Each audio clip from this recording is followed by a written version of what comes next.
Hey bees, I'm Marie from Humblebee and Me, and today we are doing my first ever Q&A video.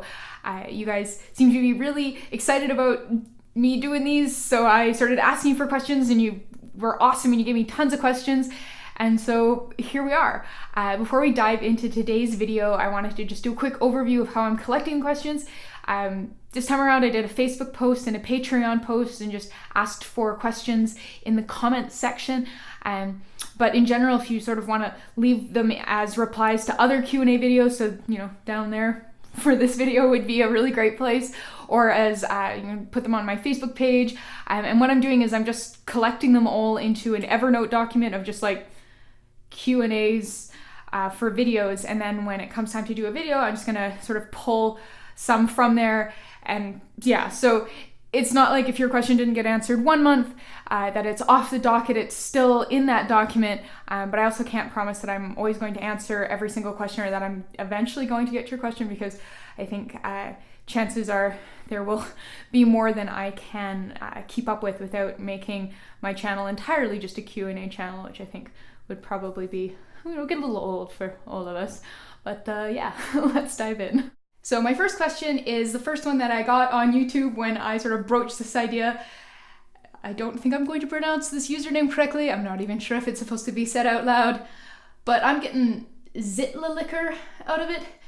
And this individual asked me if I like rain. I guess they're from Costa Rica, where it's really humid and beautiful and rainforesty and rainy.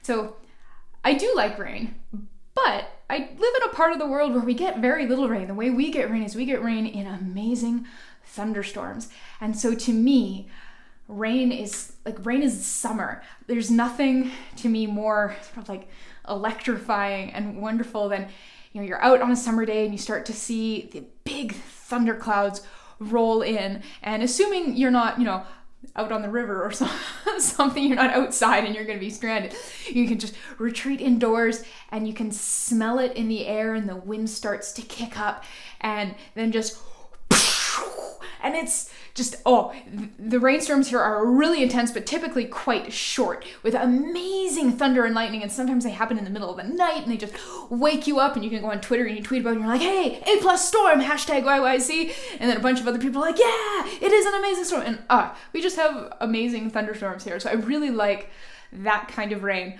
A couple years ago, back in 2013, Calgary had a ton of rain that was not just like, wee, exciting thunderstorm rain. It was a colossal amount of rain that ended up causing incredibly damaging floods that put the entire city in a state of emergency for quite some time in June.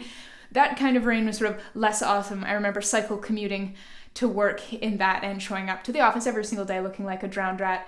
So that's sort of less awesome. I think I like my rain as just like, and then, as opposed to just for like a month at a time. But I don't know. I've never actually lived in a place like Vancouver or Seattle that does get a lot of just constant drizzle. So who knows? Maybe I would grow to appreciate it as an alternative to minus 35 degrees Celsius weather. Christy asked if I would ever consider making beauty and skincare products from historically old recipes, so things like Cleopatra's eyeliner or old soap and lotion recipes. And I think this is such a cool question, and it really, I need to do more research on this. I did a research project on ye old makeup when I was in grade 6, and kind of what I remember from that was that Cleopatra's eyeliner was made of charcoal, which I definitely don't think is a thing that should go near your eyes, and that they used to use a lot of lead-based makeup to get that really lovely white look that was so popular around the time of Queen Elizabeth I. But I want to do more research into this, because Christy was sort of asking, is it actually safer, or is it full of a lot of junk? And I think this is such an interesting area of research, because there's this idea out there that things back in the old days were better, were safer, had less chemicals and less toxins in them, but it's like the lead makeup obviously illustrates that's not really the case. So I need to do some more research into this, and I think this could be a really neat video or blog post, and sort of was the stuff we used 100 years ago safer? So thank you, Christy. I'm really looking forward to diving into this more.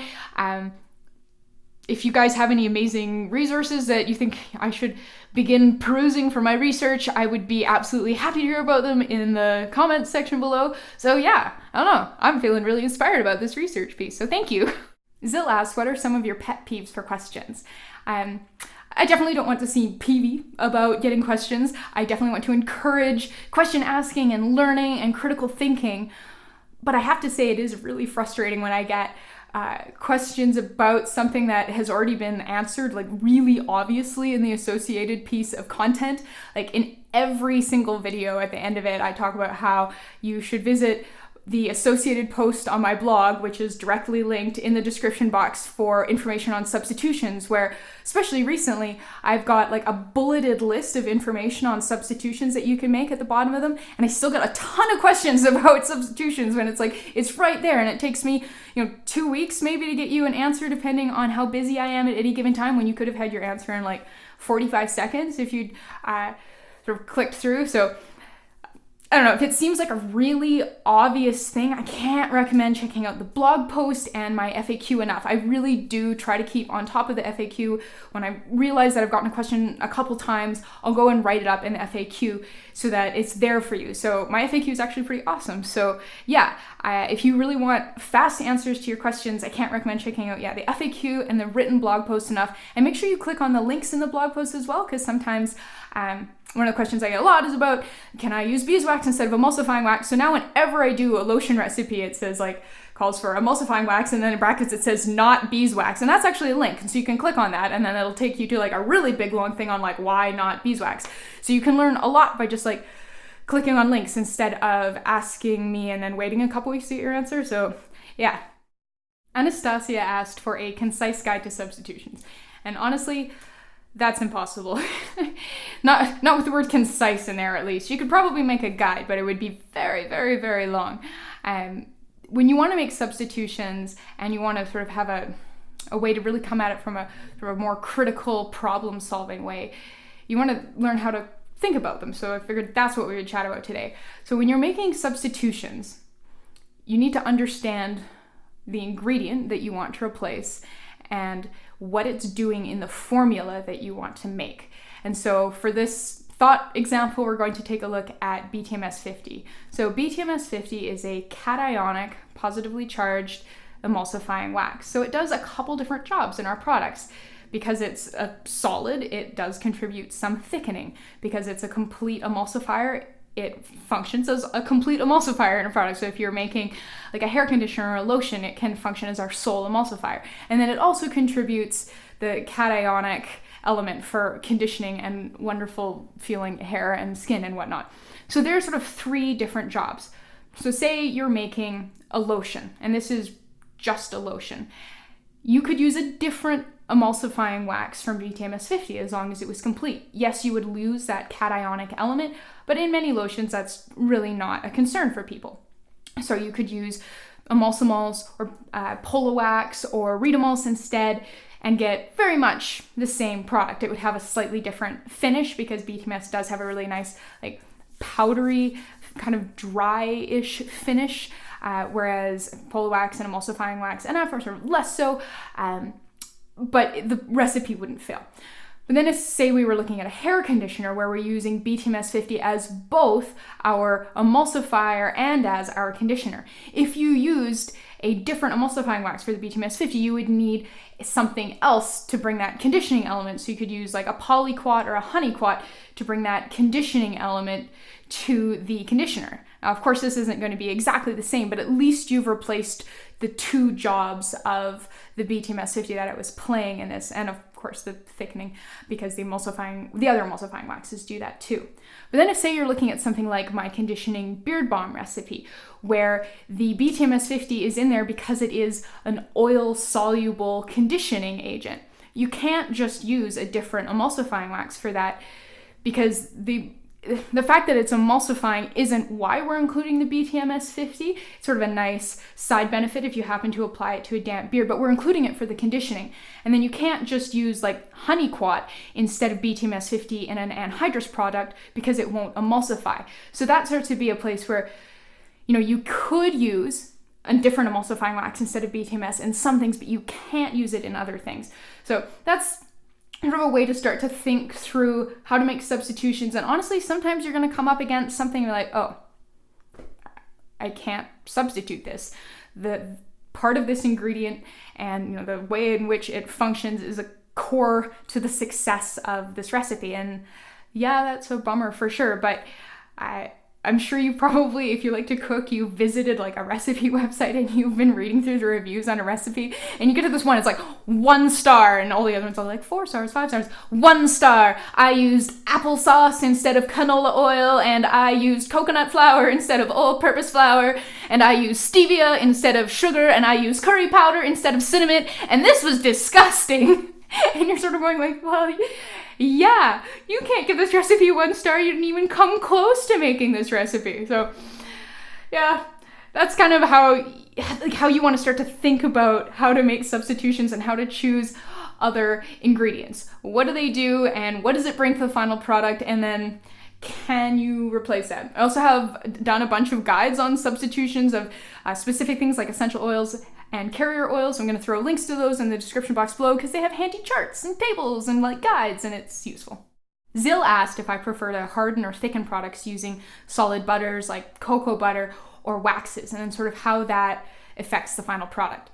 And this is a kind of a great big it depends sort of thing. Using waxes is definitely easier. Throw that out there right away. It's much, much easier because they're very potent at what they're doing. It's like the difference between making a cake and trying to sweeten it with like something like apple juice versus sugar. Like sugar is very potent. It just goes straight in and sweet, bam. Whereas when you're using apple juice, you have to use quite a lot more of it, and then it starts to sort of affect the recipe in other ways because it's liquid, and so there's a lot more to think about when you're thickening things with butters.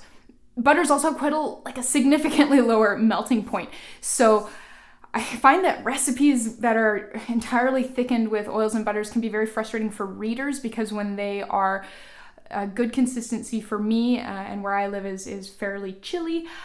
They can be way too soft for other people because when you're relying on ingredients with a melting point sort of between like 30 and 40 degrees Celsius to thicken your products, those are temperatures that places that people live often reach or get close to. And so the difference between a product thickened with oils and butters at 21 degrees Celsius versus 31 degrees Celsius can be really very substantial in the difference between somebody really liking something and somebody thinking like, what is this oily, sloppy goo? So that's something else to think about. And then the other thing with sort of waxes versus butters is sort of the staying power and the occlusivity of it. So when you make something with especially beeswax, like beeswax is quite a nice occlusive. And so you can spread it on your skin and it really helps sort of lock in moisture. Whereas lip balms made without wax, which if you've ever tried, if you ever just sort of put like salad dressing on your mouth, like doesn't stay put, right? Like it kind of runs down your mouth, like, and it doesn't really stick around long enough to actually do anything, right? It doesn't have that same like lock it down property, and it's not thick enough either to just be like stay put. Olive oil is like, I'm just gonna move along, and like, so waxes definitely have their purposes, but then of course they can make things waxy, and so then that's where you maybe start to look to using like a solid butter or even something like a cetyl alcohol or a stearic acid to give you sort of the thickening without the waxiness. So yeah, this is just like a giant it depends sort of thing. I hope that was somewhat helpful. To wrap this up, Belinda had an awesome question about basically, I've been doing DIY for a while, and you can go back on Humblebee and me and look at sort of the old stuff that I have done over the last 6 years now. And she was sort of saying, how would you change some of your old recipes with the knowledge that you have now, or would you? So looking back at my old recipes, they sort of run the gamut of like surprisingly good, considering in hindsight I knew practically nothing, all the way to like, bin it and never make it again, that's awful, I should probably delete that off my website, or like gray it out and say that it's not a good idea, which I have definitely done with some of my older recipes. So there's this whole spectrum of recipes, and I would love to find some of the ones like in the middle there that are like, could definitely be better, could be polished, improved, made more shelf stable, made smarter, basically. And take them up a notch. And this is, like, I love this idea. I really want to do this. I need to find some recipes that I can do this with. So if you found any on my blog that you're thinking like, this could use like a 2017 polish update, like, absolutely let me know about it in the description box below. I've kind of already started doing this in just haven't really said anything about it kind of way, but if you look at a lot of the lotion recipes that I have done recently and you compare the version of them that I do on YouTube to the version of them on my blog, you will start to notice some differences that are usually made for shelf stability reasons, or just generally like, I could make this better by doing like X thing that I've learned in the last like 4 years or so. So yeah, I love this idea. Thank you so much for it. I really want to do this. So let's find some recipes that I can give a good old spiff up, and we can have a chat about like why this seemed like a good idea at the time and why I was woefully wrong and how we can fix it. All right, there we go. So that's Q&A video numero uno. Sort of just in time for Humblebee and me's 6th birthday, which is coming up like really soon. How did that happen? If you have some questions that you would like to add to my big old list of questions that I will be drawing from for these videos, please throw them in the comments below, or sometimes maybe if you just like ask one somewhere else, be like, that's great, I'm gonna put that in a video instead of answering it here. Well, thank you so much for watching. Please subscribe, check out the FAQ section on my blog if you have a question that you think might be frequently asked, and I'll see you next time.